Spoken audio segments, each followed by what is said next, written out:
Jealousy can be more dangerous than hate. It hides behind a smile, pretends to be love, but deep down it's poison. And sometimes, that poison comes from the people we trust most. I learned this lesson the hard way when the girl I called my best friend tried to destroy my future. But in the end, she destroyed herself. Asterisk. I grew up with Emma. From childhood to college, we were inseparable. Or at least I thought we were. We shared secrets, clothes, even dreams. But what I didn't know was that while I saw her as a sister, she saw me as competition. After graduating, I was desperate for a good job. My parents had always struggled with money, and I wanted to ease their burden. So when I got shortlisted for a prestigious corporate firm, a company I had dreamed about working at, it felt like a miracle. The position was highly competitive, but I was ready. I studied, practiced, and prepared day and night. Emma knew everything. She pretended to cheer me on, saying things like, "You'll definitely get this job. I believe in you." But behind those words, there was a flicker in her eyes, one I couldn't recognize back then.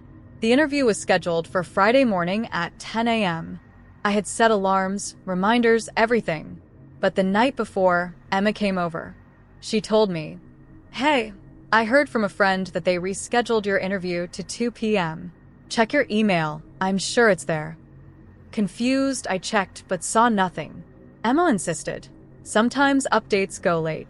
Trust me, I know someone who works there. Just relax, sleep in tomorrow, and go at 2. I wanted to trust her. After all, she was my best friend. So I believed her. The next day, I showed up at the office at 1:45 p.m., only to find the waiting room empty. The receptionist looked puzzled when I gave my name. She checked her list, then frowned. "Your interview was at 10 a.m. The panel waited for you. You missed it." My heart dropped.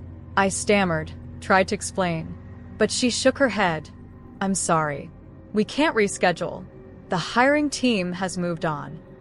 I walked out in shock. My hands trembled. My chest ached.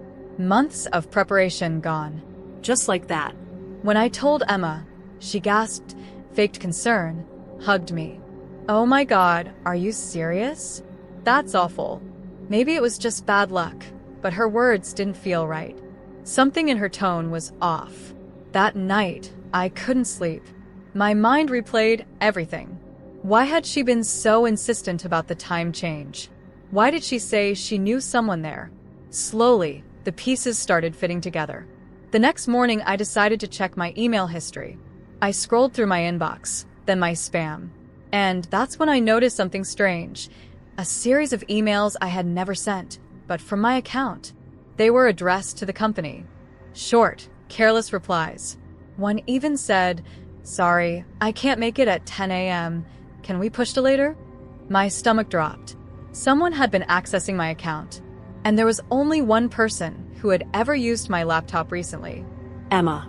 I confronted her the next day. She denied it instantly. "Why would I ever do that to you? You're like a sister to me." But her face went pale, her voice shaky. That's when I decided not to argue. Instead, I played her game. Secretly, I checked my login history. And there it was. My email had been accessed from Emma's Wi-Fi. Proof. Solid proof. But I didn't confront her yet. No. I wanted her to feel safe, to believe she had won. In the meantime, I found out something else.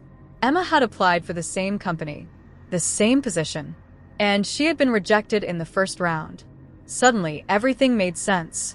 She hadn't wanted me to succeed because she couldn't stand watching me achieve what she couldn't. Weeks passed. I started applying elsewhere, but the anger burned inside me. Until one day, I got invited to a big alumni networking event. Everyone would be there, old classmates, teachers, professionals, even recruiters, including Emma. That's when I knew it was time. The night of the event, Emma arrived in her finest dress, smiling like she owned the room. She mingled, laughed, told people she was working on big opportunities. Meanwhile, I stayed quiet, waiting. When the moment was right, I took the mic during an open networking session. My voice was calm, but firm. "I want to share a story tonight. A story about betrayal." The room fell silent. I pulled up the emails, the ones Emma had sent from my account. The timestamps, the careless words, everything. Projected on the big screen. Gasps echoed through the room. People turned to look at her. She froze, her smile vanishing. I explained everything. How I trusted her, how she misled me, how she hacked my account to sabotage me, and how she pretended to comfort me while she destroyed me. Emma tried to deny it. She stammered. "She's lying. That's not true." But the evidence was undeniable. One of the IT guys from our college even stood up and confirmed. The login location matches her house. It's her. Her face turned red. She grabbed her bag and fled the room. In that moment, I felt lighter than ever. Not because I embarrassed her, but because the truth was finally out. Weeks later, I got an offer from another company. A better one.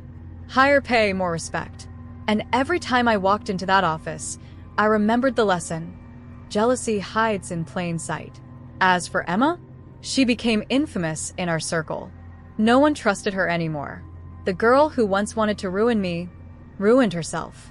And sometimes, the best revenge is not revenge at all. It's letting karma do the heavy lifting. Asterisk.